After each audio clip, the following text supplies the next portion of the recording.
اللهم صل وسلم على نبينا محمد رب اشرح لي صدري ويسر لي أمري واحلل عقدة من لساني يفقهوا قولي ربنا زدنا علما نافعا رب يسر ولا تعسر وتمم بالخير اللهم وفقنا لما تحب وترضى آمين يا رب العالمين أعوذ بالله من الشيطان الرجيم الحق حق من ربی کا آپ کے رب کی طرف سے مل سے ربی کا تیرے رب کی طرف سے فلا تو نہ تاکوننا تم ہرگز نہ ہونا مل سے الممترین شک کرنے والوں میں سے۔ یہ میم را یا ممترین کا جو ہے وہ روٹ ہے، شک کرنے والے، تردد کرنے والے اس میں ہوا کرتے ہیں۔ الحق من ربی کا کیا ایکسپلین کرتا ہے یہ پورشن؟ آپ کے رب کی طرف سے یہی حق ہے۔ یہاں الحق سے مراد قبلے کی حقیقت ہے۔ دوسرا پوائنٹ یہ کہ پہلا قبلہ کون سا تھا، اس کی وضاحت رب العزت نے کی ہے۔ اور تیسری بات یہ کہ قبلے کی تبدیلی کسی انسان کی خواہش سے نہیں بلکہ رب کے حکم سے ہوئی، اور رب کا حکم حق ہے۔ حق کے بارے میں شک میں مبتلا نہ ہو، حق پر غور و فکر کر کے یقین کے مرتبے تک انسان جو ہے وہ پہنچ جاتا ہے۔ تو حق بات کو قبول کرنے کے لیے اللہ تعالیٰ نے اپنے رب ہونے کا یقین دلایا ہے کہ حق کو قبول کرنے کے لیے اللہ تعالیٰ نے اپنے رب ہونے کا شعور دلایا ہے کہ جو رب تمہیں پالنے والا ہے، تمہارے لیے تدبیر اور انتظام کرنے والا ہے، وہی رب حق عطا کرنے والا ہے۔ اس کے دیے ہوئے رزق کو قبول کرتے ہو تو جو کچھ بھی اس کی طرف سے ہے وہ حق ہے، اسے قبول کر لو۔ فَلَا تَكُونَنَّ مِنَ الْمُمْتَرِينَ، بس آپ شک کرنے والوں میں سے ہرگز نہ ہو جانا۔ اس آیت میں نبی کریم صلی اللہ علیہ وسلم کو اور ان کی امت کو ثابت قدمی کا حکم دیا گیا ہے کہ ڈٹرمنٹ رہو کہ جو کچھ رسول لے کر آئی ہیں وہ حق ہے، لہذا اس میں شک نہ کرنا اور حق ہی کو حق سمجھنا۔ اب جو ہے میں بس آپ کو تھوڑا سا اس کو ان دو آیات کو آخری کو ایلیبریٹ کر دیتی ہوں۔ تو یہاں بیسیکلی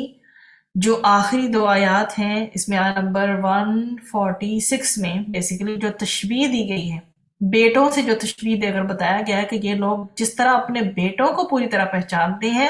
اور ان میں ان کو کسی قسم کا کوئی ڈاؤٹ نہیں ہوتا، اسی طرح تورات اور انجیل میں رسول اکرم صلی اللہ علیہ وسلم کی بشارتیں، واضح علامتیں اور نشانیاں جو ہے بتائی گئی ہیں۔ ان کے ذریعے یہ لوگ رسول اکرم صلی اللہ علیہ وسلم کو یقینی طور پر جانتے اور پہچانتے ہیں، اور ان کا انکار محض حسد اور عناد اور ہٹ درمی کی وجہ سے۔ اسی میں جو میں نے آپ کے سامنے واقعہ بیان کیا ہے جو حضرت عمر فاروق رضی اللہ عنہ سے ریلیٹڈ ہے، وہ کوئی آپ کو دوبارہ سے بتا دیتی ہوں اگر آپ نوٹ کرنا چاہتے ہیں۔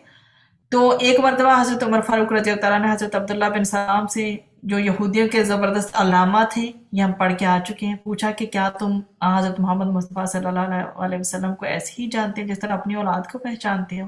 تو انہوں نے جواب دیا ہاں، بلکہ اس سے بھی زیادہ، اس لیے کہ آسمانوں کا امین فرشتہ